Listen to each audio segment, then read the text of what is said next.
So hello everybody, today I'd like to share with you a little bit about the Bandha practice in yoga. So the Bandhas are a very important aspect of the yoga practice, and just for you to bring it a little bit into a context, yoga basically, when we say we practice yoga, you usually should think of asana, pranayama, shavasana and meditation. And then in addition to that, we usually apply bandhas and kumbhaka. Kumbhaka is breath hold and bandha is basically lock. Bandha means bond or lock in the yoga tradition. And it is applied to enhance the energy management that we already do in the asana practice. But bandhas directly speak to the pranamaya kosha, basically our energy body. So it really helps us to manage our energies. So there's this main assumption that our body is leaking energy through our senses, for example, but also through our daily activities. And in yoga we want to cultivate more energy, but also we want to ensure that the energy is at the right places, but at the same time we also want to purify energy, and that's why we want to use bandhas in our yoga practice. And when we speak about energies, very often there is stagnant energies in our body, also through karma, but also through tension, through trauma and so on. And what we want to do is we want to liberate that stagnant energy through our yoga practice, through our asana practice, and bandhas come very handy at that point. And bandhas are usually actually a very important aspect in the yoga practice, and that's why I want to use this video to give you more insights how you can apply bandhas into your yoga practice and what the different bandhas also serve for. There are three main bandhas in the yoga practice. There are more, but I'm going to explain to you the three major bandhas. The one is Jalandhar Bandha, the chin lock. Uddiyana Bandha, it's basically the belly vacuum that we're creating. And Mula Bandha, it's the root lock. And I'm going to explain them to you from top to bottom. And I'm going to give you in a moment all the different applications of the three bandhas. And the first bandha I want to start with is Jalandhar Bandha. It's chin lock. First of all, I'm giving you a little explanation. So you lift the collarbones, you take the head a little bit to the back, and then you lower the chin down. And this bandha is amazing to use, especially when you are overthinking a lot. So it helps us to lock basically the energy downwards, so that the energy does not go up into the head and does not feed our brain for overthinking. So very important bandha. And very often we tend, especially in the modern yoga practice, to throw our head to the back. In the Tantra Hatha Yoga tradition, we really want to ensure that the chin comes down to the chest, and we use Jalandhar Bandha because we do not want to have more energy in the brain. If you want to use more energy in the brain, please do that. Then you can of course throw your head to the back, but if you want to keep the mind calm, then I highly recommend you using Jalandhar Bandha. Especially when you go, for example, into baby cobra or into upward facing dog, in Shalabhasana, for example. So all the different positions in the back bends particularly use Jalandhar Bandha in order to make sure that the head, the brain stays quiet and more energy stays in the central part of your body. And that's the main reason why we use Jalandhar Bandha. For you to know is that we can use all the three bandhas together, but Jalandhar Bandha is basically a bandha you can use all the time, especially a little bit in your yoga practice. The second bandha is Uddiyana Bandha. Uddiyana Bandha is a very strong bandha, and I only recommend you to use it when you're already a little bit skilled and advanced in your yoga practice, because it cultivates a lot of energy. It really purifies our body. It really liberates a lot of stuck energy and brings things up, brings things into motion. It can be intense for some, so it should be really used with care. And Jalandhar Bandha is basically practiced after the exhalation. What we do is basically we suck in our belly, we create a vacuum, and we hold the breath out for a few seconds and come to the point where we almost grasp, where we almost come into like a little intense emotion, thinking we don't get enough air. And that's the point where we're going to release the bandha and breathe gently into the chest. And you can do it a few times, for example, when you start your day or when you start your yoga practice, because it's really an amazing part of moving stagnant energies that you can work with later on in your asana practice. And I, for example, practice it usually about 3 times, and I'm going to show you in a moment, and so you can see. First of all, I'm going to explain it to you, then I'm going to practice for you, but then I'm not going to talk, because talking and practicing Uddiyana Bandha is basically not possible.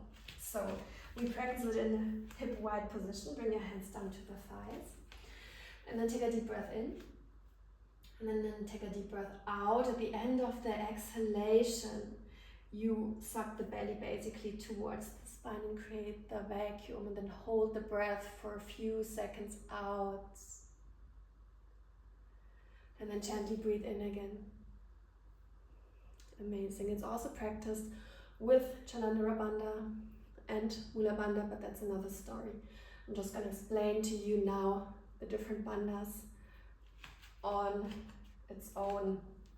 So the next time I'm going to show you without talking, so you can just see how it works.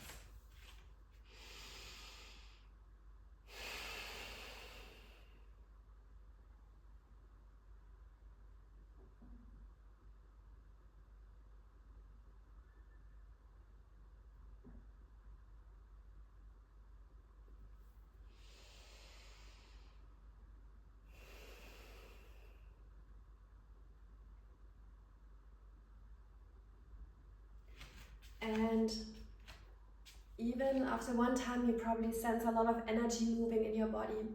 So that's normal. Please do not do it when you have an empty stomach, when you have a full stomach, when you're menstruating or when you're pregnant.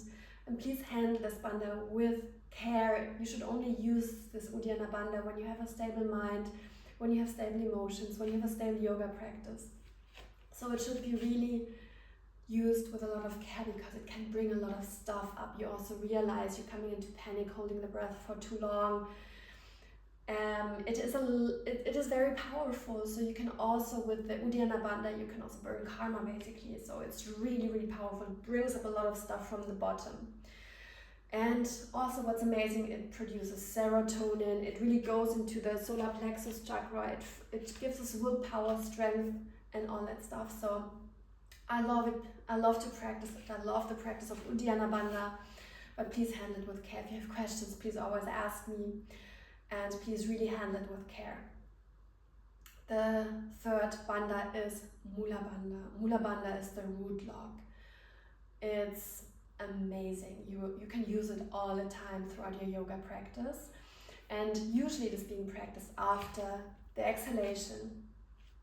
Just for 1 second, apply Mula Bandha. For you to know what is Mula Bandha is actually the area between the perineum and the genitals. And there's a gentle lifting happening. For men, it's the pelvic floor. For women, it's the end of the cervix. And it's really like a lifting up of that area.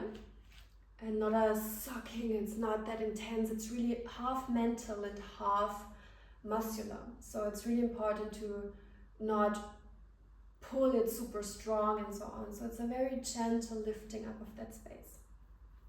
And I'm basically practicing right now, but you cannot see it. It's not visible on the outside, unlike Jalandhar Bandha and Uddiyana Bandha. You can just try it for a moment at the end of the exhalation, just lifting up that area between genitals and perineum. It has an amazing grounding effect, so you can practice it during the asana practice basically. Each time as you're exhaling, in downward facing dog, in chair pose, in child's pose, and so on and so forth. And it always adds some more grounding to your practice. When you use Mula Bandha, when you're inhaling, it basically pushes the energy up. So that's what we do not want to do, especially not in a regular asana practice, especially when you do not know how all that works and why we're doing what we're doing. Please don't do that, just leave it with the exhalation. You can, especially when practices become too strong, you can always use Mula Bandha at the end of the exhalation. And we just leave the inhalation Mula Bandha for another video or another story. It is really the ultimate grounding bandha. It's really, really great. And especially Jalandhar Bandha and Mula Bandha you can practice all the time. Jalandhar Bandha especially when you want to prevent overthinking. Mula Bandha when you want to have a more grounding effect. So basically both of them. So Jalandhar Bandha and Mula Bandha are amazing throughout a yoga practice. And Uddiyana Bandha, just handle it with care. If you're unsure, please ask. And especially when you're going to the more energy intensive practice, it's an amazing component to really bring more energy into movement and into liberation. An amazing bandha, especially also used together with Jalandhar Bandha, Mula Bandha, and then Uddiyana Bandha in combination. So all the three bandhas together, very, very powerful. In fact, what happens is basically we contain energy in our body center, and that helps us when we have more prana available there. It helps us to more easily, for example, meditate on the heart. And it's really amazing to have more energy in that space, to feel more in this area by using all these three bandhas in the practice. If you have questions, let me know. It's really great to have that overview, to really explore it a little bit. Also, I encourage you to really increase your sensitivity towards the effects of each bandha, because we should not just believe what it's being told or we are being told. It's important that we also try to feel it. So try to feel the grounding effect of Mula Bandha, try to feel the mind-stilling effect of Jalandhar Bandha, and also the energy cultivating effect of Uddiyana Bandha. So that's really an amazing task for you to do now, to explore them a little bit and then see how they you can benefit from these different bandhas in your yoga practice. And always think holistically. It's really important to practice yoga holistically. So you're also only really practicing yoga when you add meditation to your practice, and bandha and pranayama are really amazing preparations for meditation. And we practice asana. Why? Because we want to meditate, and so that's really important to broaden this discussion of why we do what we do. If you like the video, I'd love you to leave a comment and share your feedback with me, and also maybe leave a like or share it with someone else who might be interested. The yoga I'm teaching is Tantra Hatha Yoga. It's a very traditional kind of yoga. And if you want to learn more, please ask or visit my pages.